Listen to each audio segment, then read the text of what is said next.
De 1960 à aujourd'hui, 5 temps forts de l'histoire du Congo.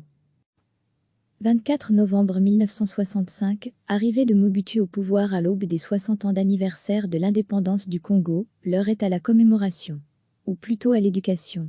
Celle de l'histoire de la colonisation de la Belgique sur le peuple congolais.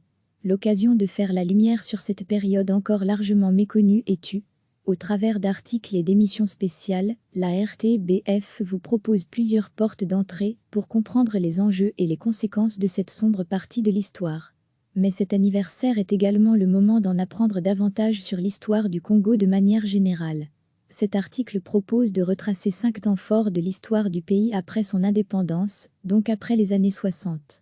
Réalisé avec l'aide du professeur en sciences politiques à l'Université, Bob Kabamba, il donne une vision non exhaustive de l'histoire contemporaine et des réalités actuelles de la République démocratique du Congo. Ce jour-là, Mobutu Sese Seko, né Joseph Désiré Mobutu, accède au pouvoir et devient président d'un État qu'il rebaptisera le Zaïre et qui portera ce nom jusqu'à la fin de son règne plus de 30 ans plus tard. Bob Kabamba raconte: Mobutu a perpétré l'État colonial et est parvenu à préserver et à consolider l'œuvre de Léopold II. Sous son règne, le Congo est devenu un acteur important sur la scène internationale. À cette époque, le Congo a pris son indépendance de la Belgique depuis près de 5 ans. Les rébellions furent nombreuses et plusieurs provinces, comme le Kasaï et le Katanga, ont déclaré leur indépendance. En novembre 1965, le pays connaît une sorte d'accalmie. Mobutu est arrivé à un moment propice où tout avait été mis en place pour lui. Il n'a pas eu grand-chose d'autre à faire que prendre le pouvoir. Dans un premier temps, toute la communauté internationale donne son feu vert à la prise de pouvoir du nouveau chef d'État, qui ne lâchera son siège que sous la contrainte à la fin des années 90. Mais au fil du temps, les méthodes de Mobutu et de son régime sont décriées et son non-respect des droits de l'homme pointé du doigt. Archives de la SONUMA de Mobutu à Bruxelles à l'occasion de l'Expo 58. Il y parle de son métier de journaliste au Congo. Une dizaine d'années après avoir accédé à la tête du pays, Mobutu et son régime connaissent la consécration de leur règne. C'est l'aboutissement, le summum du développement du Zaïre. À l'époque, on considère que le pays est aussi développé que la Belgique et que toutes les autres puissances. Le PIB est plus qu'intéressant par rapport à aujourd'hui et les Congolais.es vivaient beaucoup mieux, détaille le professeur en sciences politiques. Mobutu est parvenu à consolider le modèle colonial de Léopold II et contrôle l'entièreté du pays. La plupart des entreprises anciennement aux mains des étrangers sont nationalisées, l'armée et l'économie sont à sa somme et l'Église catholique a été mise au pas. En 1974, c'est tout le patrimoine congolais qui réside dans les mains de Mobutu. Cet événement est intimement lié au génocide du Rwanda.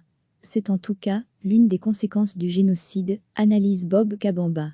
La rébellion du Front patriotique rwandais, FPR, et Paul Kagame viennent tout juste de parvenir à prendre le pouvoir au Rwanda et de déclencher par la même occasion le départ de milliers de réfugiés rwandais Hutus vers les pays limitrophes, dont une bonne partie à l'est du Congo. Ces mêmes réfugiés vont tenter d'organiser une rébellion pour attaquer le Rwanda et le reprendre. Kagame l'anticipe et la contre en créant lui-même une défense, avec l'appui de Congolais.es et de plusieurs autres pays étrangers. La mission initiale de cette manœuvre était de préserver le Rwanda de la menace de ces groupes ennemis.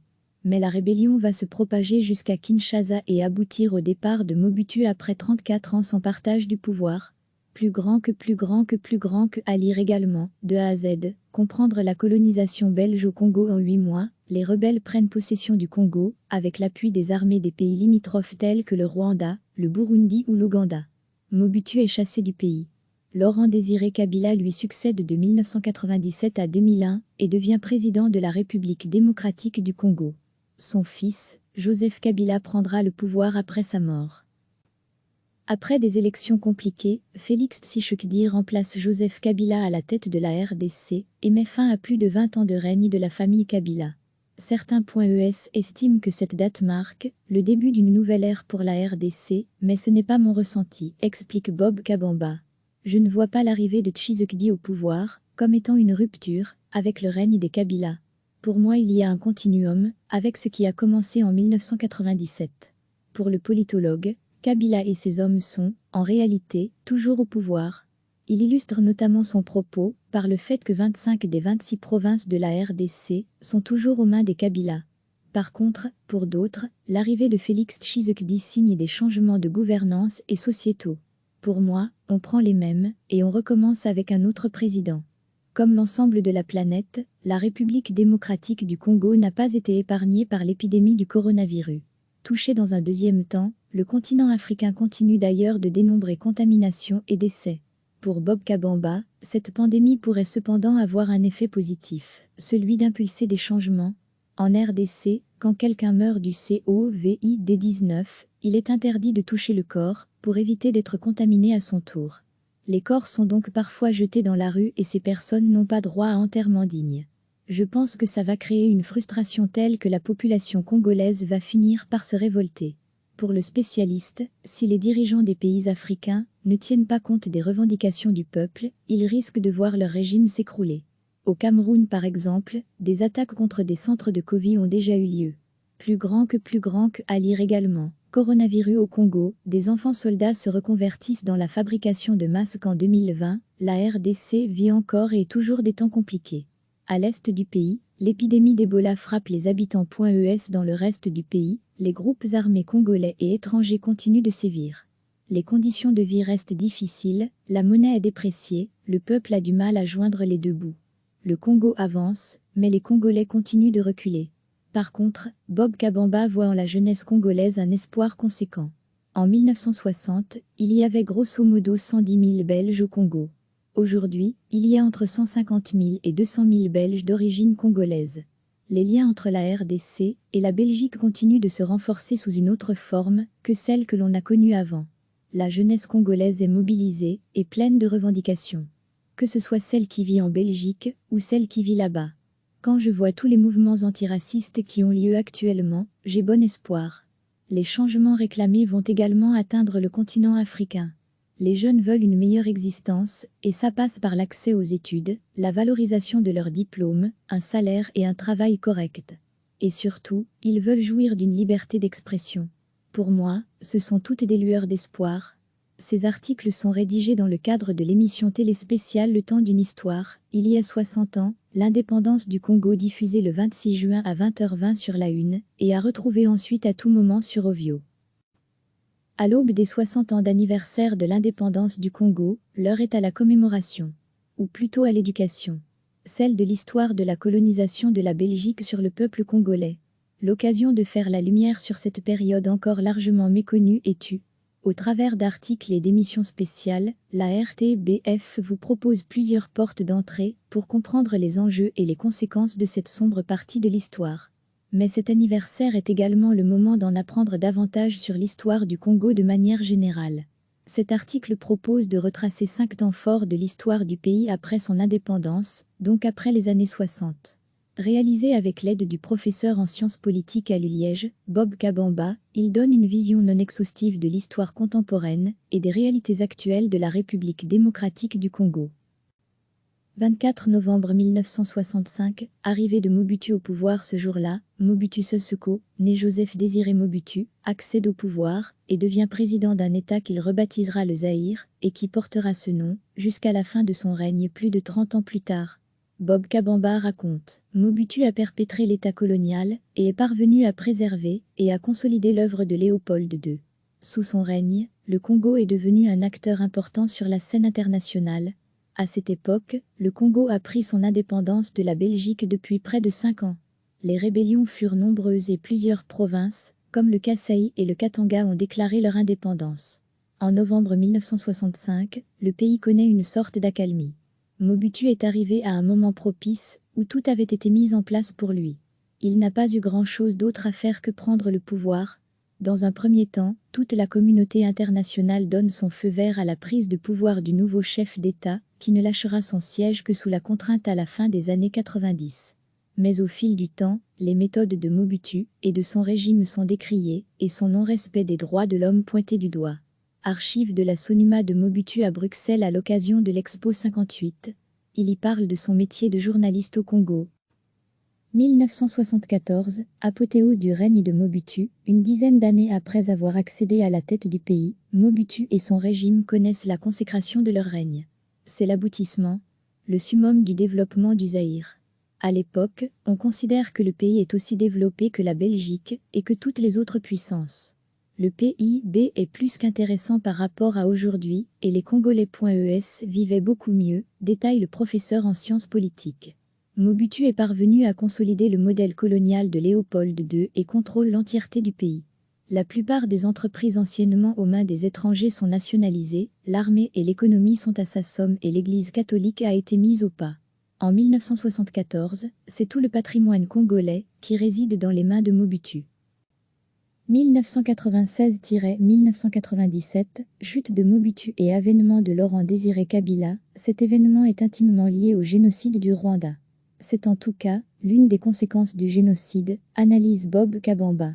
La rébellion du Front patriotique rwandais, FPR, et Paul Kagame viennent tout juste de parvenir à prendre le pouvoir au Rwanda et de déclencher par la même occasion le départ de milliers de réfugiés rwandais Hutus vers les pays limitrophes, dont une bonne partie à l'est du Congo.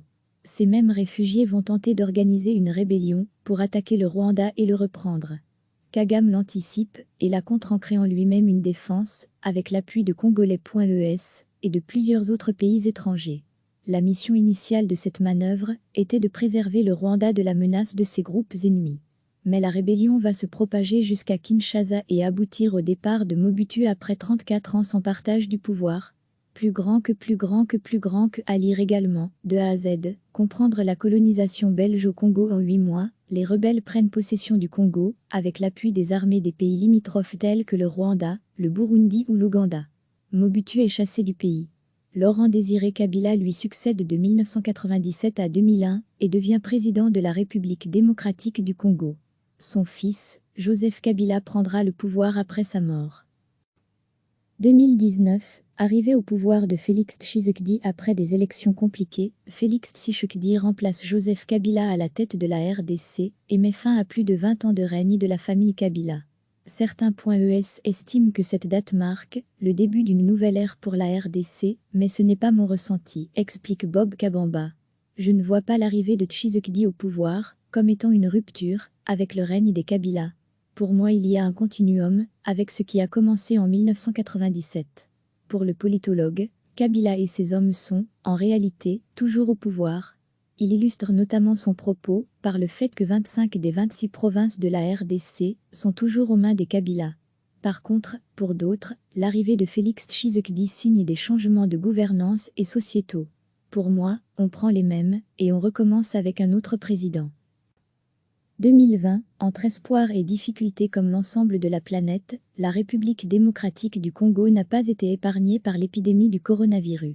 Touché dans un deuxième temps, le continent africain continue d'ailleurs de dénombrer contaminations et décès. Pour Bob Kabamba, cette pandémie pourrait cependant avoir un effet positif, celui d'impulser des changements. En RDC, quand quelqu'un meurt du COVID-19, il est interdit de toucher le corps pour éviter d'être contaminé à son tour. Les corps sont donc parfois jetés dans la rue et ces personnes n'ont pas droit à enterrement digne. Je pense que ça va créer une frustration telle que la population congolaise va finir par se révolter.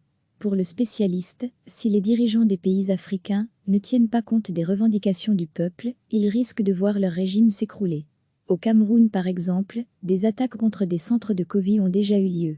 Plus grand que à lire également. Coronavirus au Congo, des enfants soldats se reconvertissent dans la fabrication de masques en 2020, la RDC vit encore et toujours des temps compliqués. À l'est du pays, l'épidémie d'Ebola frappe les habitants.es dans le reste du pays, les groupes armés congolais et étrangers continuent de sévir. Les conditions de vie restent difficiles, la monnaie est dépréciée, le peuple a du mal à joindre les deux bouts.